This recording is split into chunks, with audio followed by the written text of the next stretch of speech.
Hi, Peter Boolkah here and welcome to today's edition of the Transition Guide. Today I want to talk to you about hiring and more importantly, who should be in charge of the hiring within your company?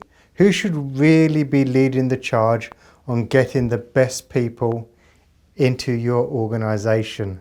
Now what's interesting, I've spoken to a number of managing directors, CEOs, and very often that sort of hiring process has been delegated.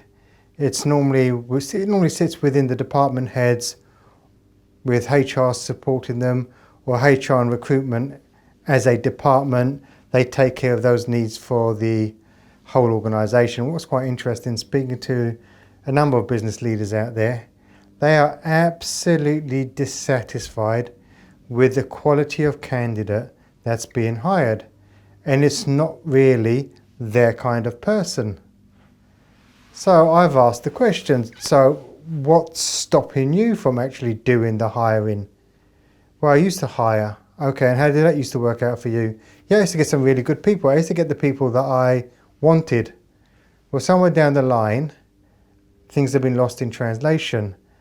And it is quite common practice, actually, for heads of companies, CEOs and managing directors to actually have said to themselves, okay, well, do you know what? I'm not just the leader of the business. I'm the chief talent officer. And I'm going to be going out there and I am finding the people that I want to work in my organization. Now, is it time consuming? Yeah, absolutely. But I tell you something, there's a lot of people out there, a lot of sort of business leaders out there that are doing just that. That they'll spend their spare time trawling through LinkedIn or competitors, etc., specifically targeting the people that they want to attract into their organization, making contact with them, and not necessarily getting them in straight away, but building a relationship. And over time, by building that relationship, these people, when they're ready to make the transition, that hiring process has become so simple. There are no sort of recruitment agency fees involved.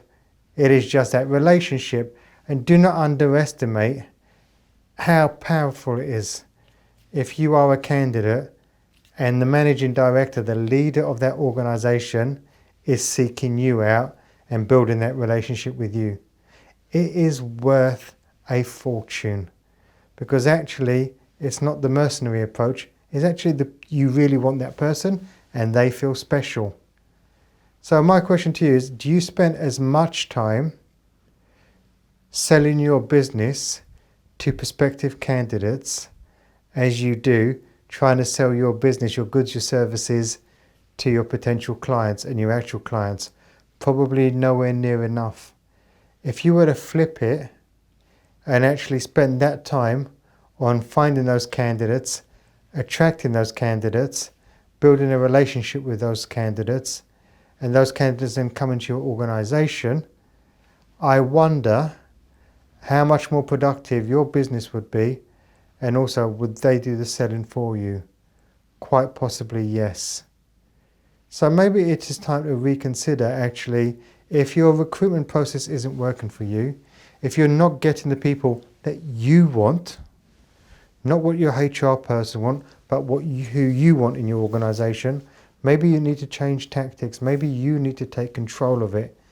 And instead of sort of being frustrated and getting totally sort of discouraged when you're not getting the candidates you want, and actually letting them go through the recruitment process to then either have them rejected or even worse, start and then have them removed from the organization, would it be quicker, cheaper and more cost efficient if you actually went out there, targeted and sold your business to them?